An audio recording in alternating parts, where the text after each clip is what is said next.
Classical Conversations presents Refining Rhetoric with CEO Robert Bortons, a podcast where faith, business, politics, and classical education meet. Join us as we use the classical tools of rhetoric to seek truth in every arena of life.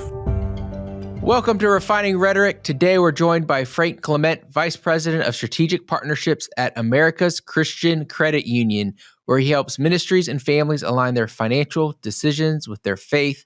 With a background in classical education and organizational psychology, Frank brings unique insights of how faith shapes both financial and educational choices. He and his wife live in Southern California, where he classically homeschools their 4 daughters. Frank, welcome to the show. Thank you so much. It's great to be here. Now, the Bible actually says a lot about money, and I think Christians often get confused with the line, the love of money is the root of all evil, and they forget that the key word of love. So just wondering, with your work at ACCU, what do you see is the correct response of sound money and how Christians should interact with finances? Yeah. Well, you're absolutely right. There's something like 2,000 verses in the Bible that talk about money. And it's funny, there's, of course, the love of money is the root of all evil. That's a popular one. And then there's the half of the verse that says that the borrower is slave to the lender. And everybody always remembers that one too. And I think that's helped Dave Ramsey do really well with his programs. And, there's another 1,998 verses, in the Bible about money. And so I think this is where, like everything else in Scripture, you have to look at Scripture in totality, right? You have to take all those verses into consideration. You can't just stick with your favorite one and call it a day. But I would say that right now, something that I want to impress upon people is the importance of being equally yoked. And that verse doesn't specifically talk about money, but there's this idea of, what business does righteousness have with iniquity, right? What does light and darkness have in common? And, I'm really excited to see that there are more options for people to invest their money for the medium and long term. There's biblical responsible investing opportunities for people to, avoid investing in companies that are doing things that are contrary to their values. And I think that's really important. But what people forget about is the, 17 or so trillion dollars sitting in checking and savings accounts at banks across the country. And that money is doing something as well. And so, if you've got your money sitting in one of these big national banks, it doesn't just sit there, right? Those banks, they want your deposits so that they can deploy it in investments that they believe will pay them enough to, cover their operational costs and allow them to pay some interest to you, the depositor. And so then the question is, well, what are they doing with my money, right? If my money is sitting in a checking account or a savings account and it's being lent out by my bank, do I know what they're doing with that? And they're also, banks, these really big banks, they make a lot of charitable contributions. And so you might see certain events that don't really jive with your worldview, your biblical worldview. And then you realize that, oh my goodness, my bank is a sponsor of this event that seems to be actively undermining my faith and my vision for, life in America. And so I want to encourage people to think about that. We want to be equally yoked in our marriages. We want to be equally yoked with the people that we spend our time with. And we want to be equally yoked with our financial institutions and be sure that we and the people who are managing our money are on the same page. Mm-hmm. No, absolutely. I mean, what's the point of doing a good job, right? The Bible tells us to do everything under the Lord, do it with excellence. And if you do those things, typically you'll see some financial reward for those efforts. And then you go and deposit it at some bank that's then going to go use it to undermine everything you're trying to do in your household and how you're trying to raise your children. And just causing all sorts of issues. So, I think when people think credit union, a lot of times they I have to be, a part of some organization or have to have some sort of access that's unique to be able to do that. So for ACCU, how would someone what are the qualifications to join this banking network? And then what are some of maybe the benefits that people don't think of or don't quite understand comparing a credit union to a bank? Yeah. So, it's really simple. To join America's Christian Credit Union, you need to be a part of a ministry that has a statement of faith that aligns with ours. So we have a very broad ecumenical statement of faith, standard, traditional, historic Christianity. And so if you're part of a Baptist church or a Presbyterian church or a Catholic church, you're welcome to join. But it's that involvement with that ministry that's so crucial. And to your point, Robert, there are a lot of credit unions that are based around an employer. So if you work for Boeing, you can join the Boeing credit union, right? Or sometimes they're geographically based. And so if you live in these 3 counties, you're allowed to go to this, you can join this credit union. But for us, we are national. So we have members in all 50 states. But what we're looking for is an affiliation with a qualifying Christian organization, because we're not going to sit down each member and, take them through catechesis to make sure that they, they can express their faith in an adequate way. But we want to know that they're part of a church community or part of a Christian education community. And that is what qualifies them. The other thing, if I may, credit unions differ from banks in a really important way. And that is that credit unions are owned by their members. And so who owns the credit union and who the credit union serves is the same group of people. And so there's not a division of loyalty on the part of, the people like me who work at the credit union, because who we're trying to please at the end of the day are our members. And at banks, that Venn diagram is not quite as perfect, right? Because they have their customers, but they also have shareholders. And in some cases, shareholders aren't actually customers of the bank, but they still want to know that the bank is, turning as big a profit as possible. And so the folks who are working at banks then are trying to figure out, how do we maximize profit for the shareholders while, not distancing our customers too much. Whereas for us, it's how do we help our members succeed? And specifically, in Christian endeavors. So how do we help this church succeed? Or how do we help this family that's looking to adopt a child succeed and do what they feel God has called them to do? Yeah, and then you get like perverted incentives inside the bank, and then you've got like I don't know, Wells Fargo or what I think it was, who's just seems to be getting record fines every year. They do some sort of banking scheme to make their numbers look better than they actually are, and so that doesn't really jive with our faith. And we definitely moved away from some of those big banks as some of these things became more prevalent and more kind of understanding what was actually going on. So now we have a classical educated, or people are kind of striving for classical education, listening typically to this podcast. So, tell us a little bit, how does classical education, homeschooling your kids, really guide your thoughts on financing and money? Like have those things changed how you as a dad and you as someone working for a credit union see the power of using money properly? I was thinking about this the other day. There's this idea of mimesis, and Andrew Kern over at the Circe Institute, he's really big on mimesis. He talks about this a lot. And I had the opportunity to have lunch with David Goodwin at the Association of Classical Christian Schools. And he was telling me that, he sent an email over to Andrew Kern and he said, can you send me a few bullet points on how to teach a class on this particular topic? And apparently Andrew Kern wrote back and he said, I can't give you bullet points, but I can send you a recording of me teaching on that subject, and that might be helpful for you.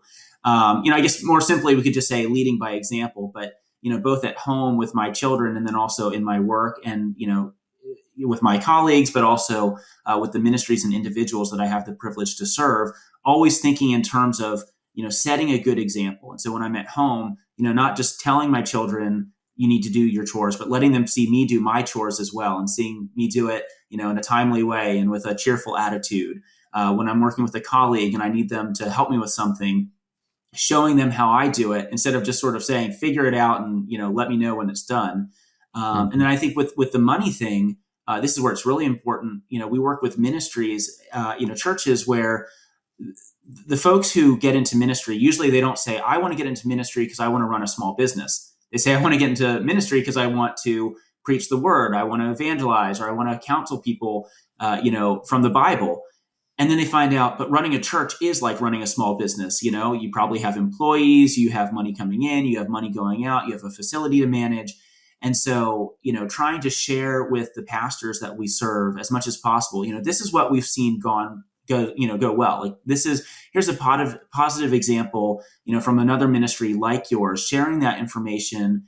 So it's not just, bullet points and ratios, but also trying to get a little bit into that mimesis realm where the folks that we serve can learn something from us potentially, or they can learn through us from the example of others in similar situations. Yeah, now you guys serve, I think, over 70,000 ministries and families. And yeah, what are some of those things that you see that that makes it so like ACCU and these Christian families and ministries, how do they approach finances differently than the world does? Because I think probably in banking, there's a lot of risk mitigation that goes on. And I got to think that if you go shoulder to shoulder, if you're equally yoked with other people who want to steward their finances well, that decreases the risk. Yeah, yeah. Well, and that's what's so odd. Well, I say it's odd. I mean, Robert, you know this better than anybody. We've worked with ministries where they've already talked to multiple commercial lenders. So let's say it's a church that needs to, build something, buy something, and none of the lenders in town want to touch it. They're like, no thanks, pass. We're going to wait for something else. And then they come to us, and we look at their ministry and we look at their finances, and we're like, this is a no-brainer. And I think we're just in this moment in time where if you're not a Christian and you look at a Christian ministry, the things that a church does make like no sense, right? Why do people show up every week? Why do people give every week, right? It's totally voluntary. There's no contract, right? A church can't turn over accounts receivable and say like, here are contractually obligated amounts of money that are coming our way, and that's what we're going to use to repay this loan. And so I think for non-believers in the banking space, they would look at that and they'd say, this is a little bit weird. I'm not sure I want to touch this. Whereas for us, we've worked with thousands of churches, and they make the absolute best borrowers. Our default rate on church loans is way below the national average for commercial lending. And, I love sharing this. Back in 2008, when there were some churches that did run into trouble because a lot of their congregation got laid off at work, giving went down, and so they were struggling to make payments. And a couple of times, the churches said, we're just going to have to sell the building and walk away. And we had pastors who they felt so bad that they couldn't finish paying out the loan that they say, well, look, can I just send you $100 a month until things turn around? And we're like, well, we've actually closed the books on this. This loan is done, and no hard feelings. We understand that these things happen, but it's that virtue, it's that Christian virtue in the borrowers that make them such a joy to work with. And it's really too bad that people in the world don't understand that. They have this idea that Christians are, a bunch of, backward bigots or something, instead of realizing, these are people that have rich character, full of the fruits of the Spirit, and that makes them really good partners. Well, love to hear that. And yeah, I think, as Christians, we have to be able to, not necessarily a parallel economy, but we need to make sure that we have things in place to keep each other above float and doing well, because, the Lord told us to take care of the widows, to take care of those that are, in trouble, to love our neighbors well. And so being strong financial stewards and supporting each other, not just because we go to the same church or something, but because we share these same values, and we've got solid business plans and a history of paying back our loans, because all those things God really tells us to do in the Bible. So right. I really appreciate that. So what percent of the homeschooling do you do in your household? Because the notes say that you help homeschool your kids. So I don't know if you're like a 5%er like me and probably most dads, or are you more hands-on, or it just depends on the subject? Our kids are pretty young, so fortunately I haven't had to come in for any of the heavy stuff yet. But right now in the evenings we're doing religious formation for our two oldest, so they're ages 7 and 5, and so I get to go through that program with them, which is great because it's a wonderful refresher for me, and also just seeing it through the eyes of my daughters as we're going through it and realizing, wow, this is really amazing. These things that we say at church week after week after week, and sometimes we kind of forget what we're saying, but then when you're trying to explain it to somebody who's never heard it before and is trying to grasp this concept, has been awesome for me. I also get to do a lot of the reading. So a few weeks ago, we were going through the Epic of Gilgamesh, and that was, it's wild because I love literature. I love literature, and it makes me sad when you see some of the books written for children nowadays, because they're written like kids are stupid, and it's insulting. And it's also annoying for me as a father having to read those books to my children. And so, we're going through the Epic of Gilgamesh, pretty heavy stuff, right? And it becomes the book that we read right before bedtime. And my daughters are like, another chapter. I'm like, it's already 8:30. Like, you need to go to bed. And they're like, oh, come on, just one more chapter. We need to know what happens. And so I've really enjoyed that too. And getting to introduce them to things like that. That was a version written for children, so the language is a little bit simpler. But we're even, now we're reading Little Women and we have 4 daughters, so it's perfect there. But I just think, reading as a family and recognizing like what our 3-year-old gets out of it and what our 7-year-old gets out of it is not going to be the same. But that's not a reason to not read that book and let the 3-year-old hear it, so she'll get what a 3-year-old can get out of it. And then in a few years, she'll get more out of it because we'll circle back. So yeah, I'm a big proponent of reading. And so we have a lot of books in our home and we're just constantly reading as a family. Interrupting this podcast to tell you why where you bank matters. America's Christian Credit Union is proud to partner with Classical Conversations to provide a full suite of banking services to CC communities across the country. America's Christian Credit Union is a cooperative of believers pulling resources together to support a biblical worldview and the greater body of Christ. Where you put your money matters. Whether you're a licensed CC director looking for better business banking or a family seeking a financial partner that shares your values, ACCU is here to serve. We'd like to invite you to join the many benefits of membership. Learn more about America's Christian Credit Union by visiting our episode show notes below. Now, let's get back to the episode. Now, speaking of family, one of the things that the church does well typically is try to do adoptions and things like that. So those can be very expensive at times. You talked about, helping churches, with construction loans and things like that. Is there adoption financing, or what's that world look like? And is that something that ACCU offers? Yeah. So thank you for that question. We've been doing this now since 2009. And I didn't mention it earlier. We've been around since 1958. So it's always funny when people are like, oh my gosh, you must be new. I've never heard of you. I'm like, no, we've been around for a few decades. But back in 2008, 2009, our staff started interacting with more adoption agencies, and we were having families come and say, well, you're a Christian credit union. Christians historically have cared about orphans. My family is wanting to adopt, but adoption is $30,000, $40,000, sometimes $50,000. Do you have any kind of financing to help us do that? And that was a new idea for us. And, we were looking at across the industry, and there wasn't really anybody who was doing anything in that way. I mean, you could go to a bank and you could get like a typical unsecured loan, I guess. But nobody was saying, we're here to work through the adoption process with you as your financial partner. And so we developed a program. And so since 2009, we've done close to 2,500 adoption loans.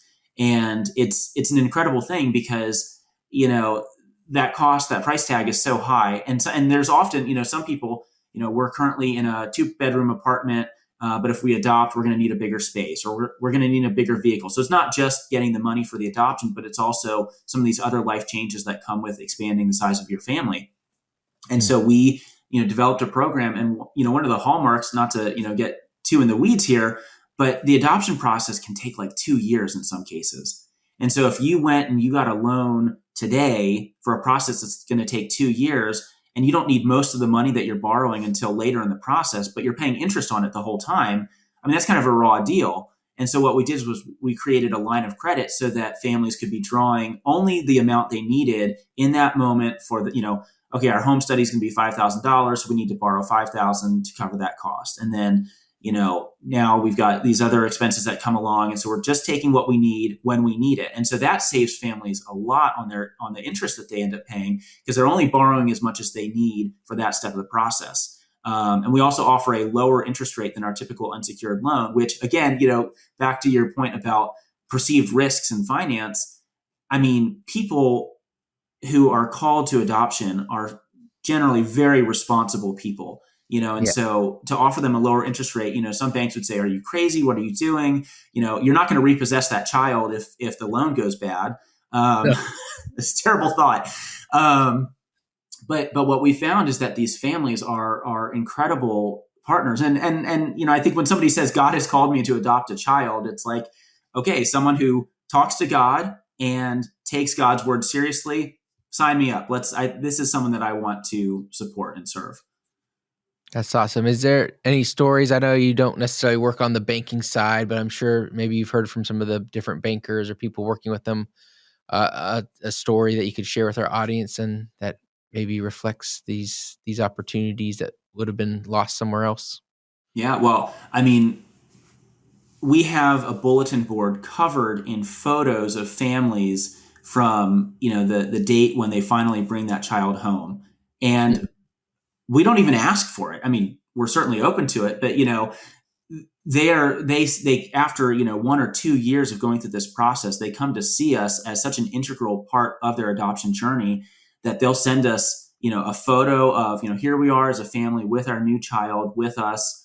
Lots of letters just expressing so much gratitude to us, which is funny because, again, like in banking, usually it's not a very emotional thing. It's like, you need to borrow this much money. You're qualified to borrow this much money. Here's the money. And so that's, I would say that for most of our employees, they would say that their absolute favorite thing about working at America's Christian Credit Union is getting to work with adoptive families and going on that journey with them. That's just it. When they do car loan after car loan after car loan, and then they get to do an adoption loan, that's what makes their day. And so it really is a special privilege to get to have that role, however small that role may be, but getting to play a part in these families' journey. Now, do you all do anything on the educational front? Because I know like so many Americans are they're mathematically illiterate. They're illiterate they can't read. I mean, I think 20% of Americans are illiterate as adults, which is just mind-boggling. But then financially, neither of those things I don't think would help you not become financially illiterate as well. So talk about like, what do you see in like, how can Christians, especially as you think about your daughters, they're still young, my kids are young. Like, what are some things that parents can do or things that y'all offer to raise up financially literate students? Mm-hmm. Well, we've got a series of videos that were produced by a Christian accounting professor, and it's called Getting Rich Right. And he it's just full of biblical references, looking to the Bible for financial wisdom. And so we have that series of videos available on our website, along with some worksheets that people can use. And so if families want to use that with their children, or, if there are any educators out there in a classroom setting, or maybe, you're doing Sunday school and you want to have that financial component, you're welcome to use those resources for free. That's just at americaschristiancu.com/gettingrich-right. But what I really appreciate about John Thornton, the gentleman who produced those videos, is he puts a heavy emphasis on character and virtue and technical proficiency. And so he's made an excellent point that sometimes as Christians, we rely too much on the spiritual, like, oh, God will take care of it. God will fix it. We're not supposed to worry too much about worldly things. But God also gave us a brain. And there are things that we can learn that anybody can learn, right? This is not, we're not talking about calculus here. And so as you learn more about how money works, how money can be used, how investing works, how to approach that, and understanding the consequences of really high interest debt that goes out over a long time versus, higher interest investments that you manage to hold on to for a long time, and how that sets you up for financial strength later. Those are things that we can learn, and there's nothing wrong with learning about how money works. Back to your point, Robert, it's the love of money, right? If you start skipping church because you're so focused on your money, that should be a red flag. But as a Christian, we should want to know everything about everything in God's creation, and that includes money. Money may be a man-made thing, but it's something that humans have been making since the dawn of time. And so it's worth taking the time to become technically proficient in the use of money in all its various avenues, so that not only you can take care of yourself, take care of your family, but you can be a blessing to others. And that's the thing, is if we're not good with our money, then we have nothing to give to anybody else. And John Wesley famously said, earn all you can, save all you can, give all you can. And I think that's something that we should all take to heart. And again, I would say, if you're worried about becoming a miser, if you're worried about loving money, you're probably not at risk for loving money. The people who love money don't worry about loving money, and they're the ones who need that wake-up call, like, hey, money is taking way too big a part in your life, Mm-hmm. Well, the Bible has a verse in it, and I don't remember. It's in the New Testament. I don't want to guess at it, but it basically says, "Let the thief no longer steal. Instead of go work hard, make some money and give it to people who are in need." That's right. And I think that's super important for us to do. So, you have those little daughters, and I know a lot of people with kids listen to it. Like, what are some things you're doing with your kids to teach them about money and stuff? I mean, I know like probably like the 5-year-old might be counting pennies and nickels and trying to understand those differences. But is there anything you're doing in your household or planning to do as they grow up that you hope to instill with them some good principles? Yeah. Well, I opened bank accounts for each one of them. And I was able to, get their money, of course. And so I'm always encouraging them, let's put the money in the bank so that you don't, you have it, you don't lose it, you can earn some interest on it. And it is funny how their little personalities come out. So our oldest one, I think she just wants to always have access to her money. And so she's like, no, I'm going to put it in my purse. I'm like, well, what if you lose your purse? Also, while it's sitting in your purse, it's actively losing value to inflation. Meanwhile, my 5-year-old, the other day she came over to me, she had a dime in her hand and she said, here, put it in the bank, make me rich. I was like, well, I don't know this alone, but you know what, your orientation is correct, which is if you can take every little bit that you have and put it away somewhere where it can earn some interest, over time, that gives you the best chances of getting rich. Something also that we've been doing, we have the recurring giving to our church online, right? Yeah. But we always come to church with, we got a bunch of $2 bills. And so each of the girls gets a $2 bill to put in the basket, because we want them to have that physical experience of giving to the church and understanding that we give freely because everything that we have came from God. And so just trying to instill in them that practice. But I will say, Robert, and I don't have a good answer for this, but it is odd, the growing gulf between the use of cash and how everything is virtually everything is electronic at this point. Yeah. And so it's like, they're going to start thinking that the only time you use cash is when you put it in the basket at church, because we're at the grocery store, we're using a card. We're at the gas station, we're using a card.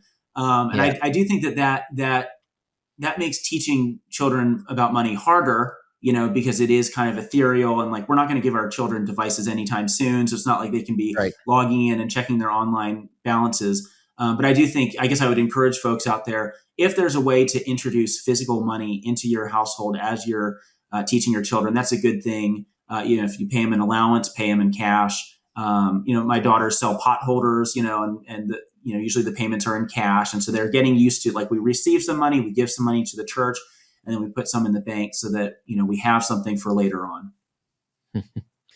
Yeah, we're doing some of that with our kids and making sure. Yeah, I went to the bank and got like $200 out and got, like mostly in ones, some 5s and some 10s, so that they can, like I said, take that cash, actually have them spend it if they want something at the store that I would say, cave and say yes to. I was like, well, did you bring your wallet? And then if they did, then I can say, okay, well, do you want to buy this $2 candy or not? And then it makes some of them say yes, and they spend all their money on it. And some of them go, I don't really want the candy that much anymore. And so it's been a good teaching lesson. And then my 4-year-old, he's the one that has the most money, because my 9-year-old left a hair curling iron at a hotel, so my wife's making her pay it back. And then my middle child is he likes to spend his money pretty quickly. And then the little one, of course, he's 4, so he's a little cutie and still gets away with murder.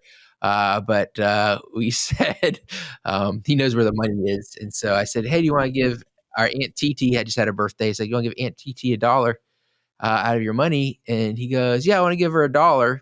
And then he goes to like the little drawer where I have the cash and like pulls it out and puts it in the card. And I said, no, one of your dollars. I said, oh, it's my money on her.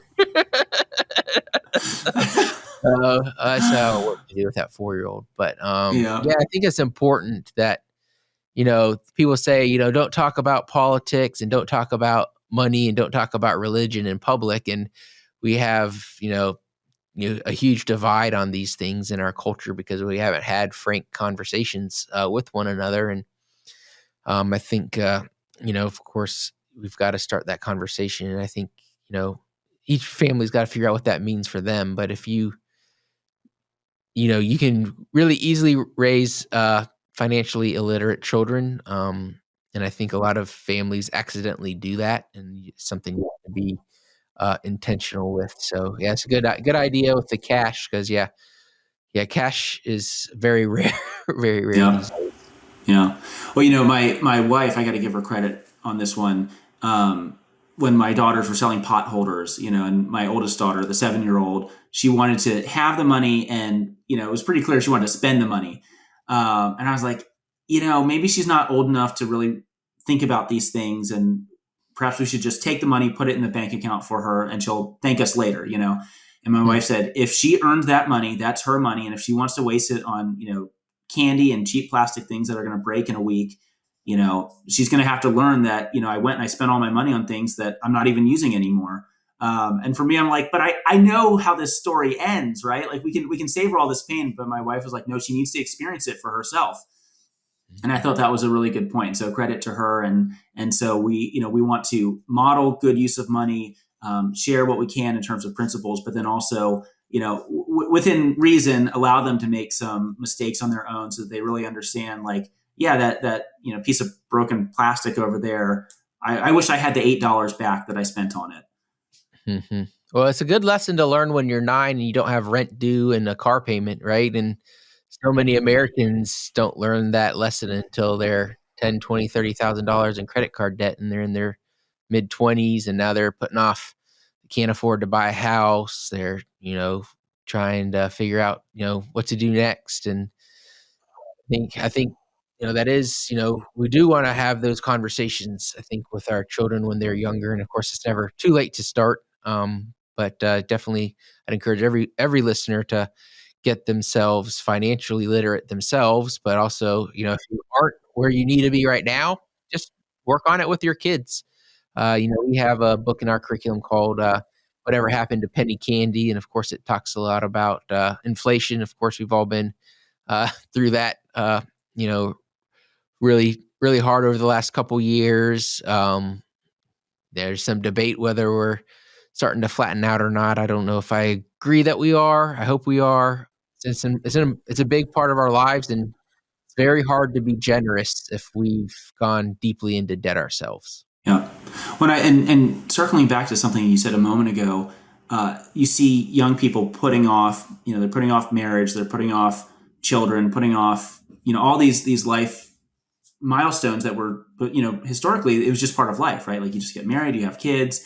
And you're right. Like for a lot of people, they feel so overwhelmed by the debt that they've incurred, and the cost of living, that they put these things off. And so I think, this is something that we impress upon our daughters is someday you're going to get married and you're going to have children, and hopefully you can homeschool your children, like constantly reminding them of what's to come and hoping that they'll make decisions along the way, with our help, of course, that will allow them to have that life. And I talked about this at the national conference. I had the privilege of being on the college prep panel, and I was just saying, you've got some of these colleges with just such astronomical price tags now, and they're trying to convince you that it's a good investment, that, going $200,000 into debt for this degree will be worth it because of, all the doors it opens down the road. And people are now realizing that that's not true. And so just encouraging people, when you're, if you're, maybe some of the challenge students who might be listening in the car right now, as you're thinking about college, no college is going to give you such great value that it's worth putting yourself that far into debt. And if, someday you die and you have a college degree clutched in your hand, but no children because you just never got around to that, I don't think that you'll be glad that that was the decision you made. And so just encouraging our young people that family is such a beautiful, wonderful thing. And it's something that God has called virtually everybody to. And so live and make choices in such a way that you can get married, you can have a family, you can have a place to raise that family in, i.e. a home. And all the other things, the college degree, from some of these elite universities, backpacking through Europe. Like if that's something you have to go in debt to do, then don't do it. Right. I mean, if you can afford to go to Europe, then by all means do it, but don't do it at the expense of forming a family, that you can love and raise in the fear and admonition of the Lord. No, absolutely. More people need to hear that. More adults, more teenagers definitely need to understand. And I think I see that too with like even people who maybe made some smart decisions and get out with not much debt, but then they get married and they're, dual income, no kids, and they get $1,000 car payment and a $4,000 house payment, and they get these things in debt, and then suddenly they start having kids, and they're realizing that they can't keep their lifestyle while having these children, and so that they put them into a school system that they don't want to put them in, or they start making these decisions based on this debt or these financial decisions they made before they had children. And so trying to think about like what is being nice to your future self, and like, okay, it's great. I just got a great college degree and I'm 22 and I don't have any debt and I got, making $50,000 a year. Well, then suddenly, that's great if it's just you, you and, a buddy sharing an apartment in some mid-level town, but then suddenly you get married and, you're used to spending $50,000 a year because you weren't saving for anybody, because it was just all about a consumer mindset. That's going to hurt your future opportunities. And I think all of this is about trying to be good stewards with what we have now, so we can be generous givers in the future. So, Frank, thanks so much for coming on the show today. Again, what's the website for people to, find out more if they want to join the credit union? And is there any ways to connect with you on social media? Yeah, so we're at americaschristiancu.com. And actually right now we're doing a special promotion in partnership with Every Life Diapers. And so if you join and you use the promo code EVERY, you'll get a $100 bonus in your new checking account. And then we'll donate a box of diapers to a pregnancy resource center. So that's just, one of the little ways that we want to show that we are, supporting life the way, as we can as a financial institution. So if you go to americaschristiancu.com and when you join, use the promo code EVERY, you can take advantage of that offer. You can also find me on LinkedIn. So it's Frank-H-Clement on LinkedIn. That's the only social media I have, which is also like the least popular social media. But if you want to find me there, I'd love to connect and have a conversation. And Robert, thank you so much for this opportunity to come on and have this chat with you. Yeah, absolutely. I love what you're doing. I love your passion for the Lord and just your enthusiasm. And it's been a joy to really get to know you over these last few years. So we'll put all those links into the show notes. And if you have a ministry or you're thinking about what your banking options are, please consider, not weaponizing your money, but don't let your money be weaponized against you. And, get that financial literacy that you need. So, Frank, thank you so much for being on the show today. And everyone, please share this with a friend. And until next time, God bless. Thank you for listening to Refining Rhetoric with Robert Bortons. Want more? Make sure to subscribe so you won't miss an episode. You can also follow us on social media to continue the conversation, and visit classicalconversations.com/rhetoric to find out how you can join a local homeschool community.